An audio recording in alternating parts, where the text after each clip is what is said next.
Hours after Chris Watts, a husband and father, made a plea for his missing wife and daughter's safe return, I want those kids back so bad. police now consider him a suspect. He said when he left, she was in bed sleeping. It's kind of hot, nothing's on the bed. Authorities say his story just doesn't add up.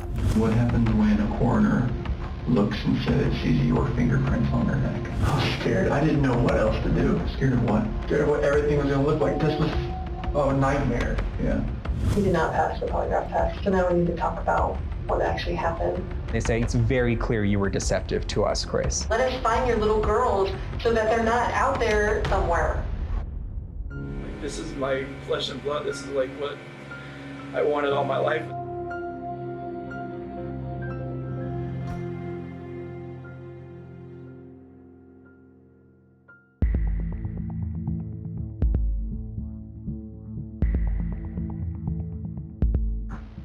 I promise you, when you start talking to us, you will feel better. You gotta help me. Chris, we're giving you a lifeline right now. You need to take it. You need to reach out and take it.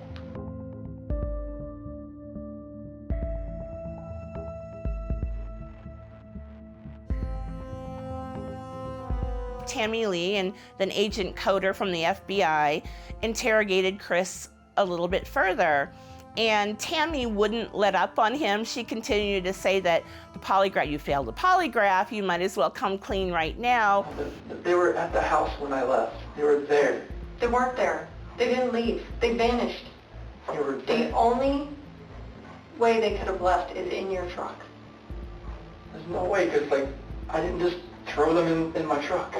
The night the event took place, there's a few little spotlights that are outside, but you can barely see what he was up to. Chris is seen backing his truck up into the family's driveway. And there he is seen loading something into the back seat of the truck. And then he drives out to a remote location in Weld County. You know your truck has GPS, Yes. right? Yes. You know that thing pings every 10 seconds. Yep. So we will know You can't turn it exactly off. I don't. where you went. It painted a very clear map from his house out to Survey 319 in the oil location where Chris normally works. He was backed up to the wall pretty much the entire time and he didn't even know it. Can I talk to my dad or something? Absolutely. Come. Do you want to bring him in here? He flew across the country. If we brought your dad in here, would you please tell him what happened?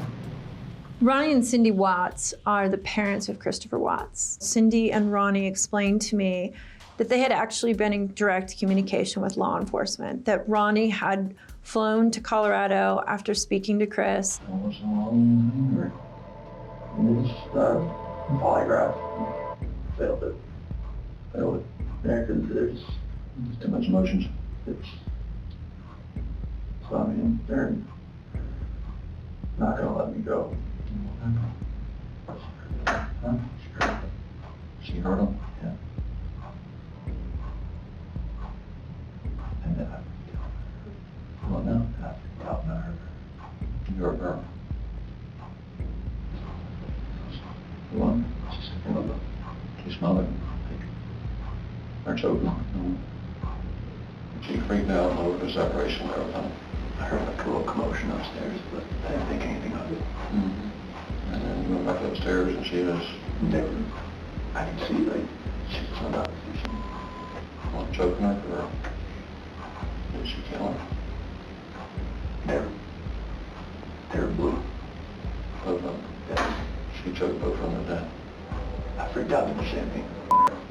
What is being said is painful. It's hard to process. So what to do? All the bodies off or something? I didn't know what to do. So she killed OCC and Bell, choked them to death.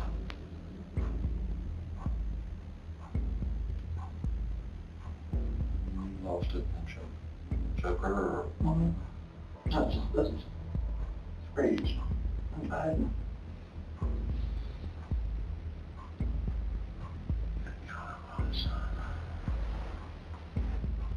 The disbelief on Ronnie's face says it all. Here he's having to listen to his son admit to murdering his daughter-in-law. But at the same time, he's having to console him because he believes that his son is also the victim here because he believes Chris, his daughters, were killed by Shanann. Like married and something, or not babies. That's what I feel horror about. They're in a freaking oil tank. Didn't know what else to do. These guys, they didn't make sure.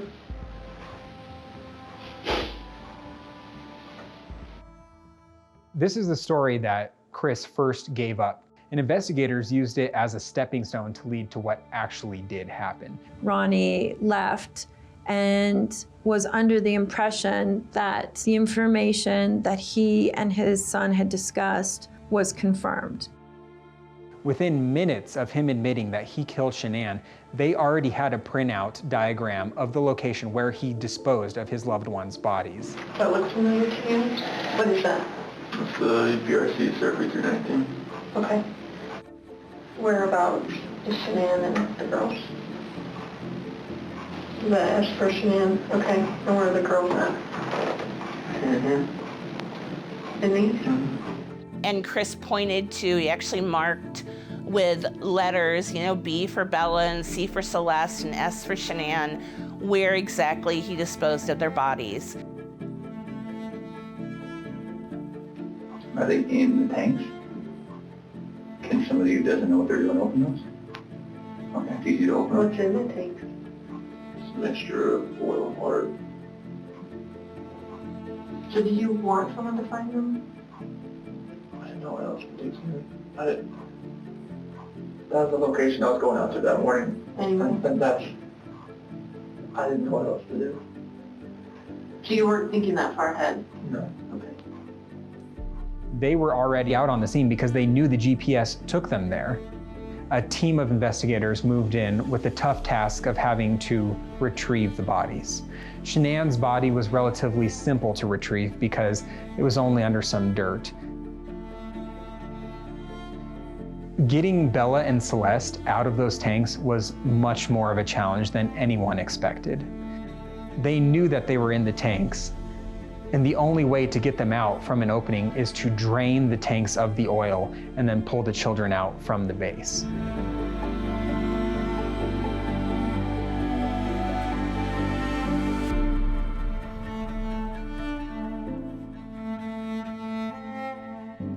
There's a lot of investigators whose lives were forever changed by this incident. How do you look at those babies and put them into an oil tank? It does not seem like something a human being could do. After Chris is arrested and booked into the Weld County Jail, the case progresses very quickly. There was a line out the courtroom door, down the hall, and around the corner of people wanting to see him sentenced for the actions he confessed to doing. This was the case that people wanted a punishment for.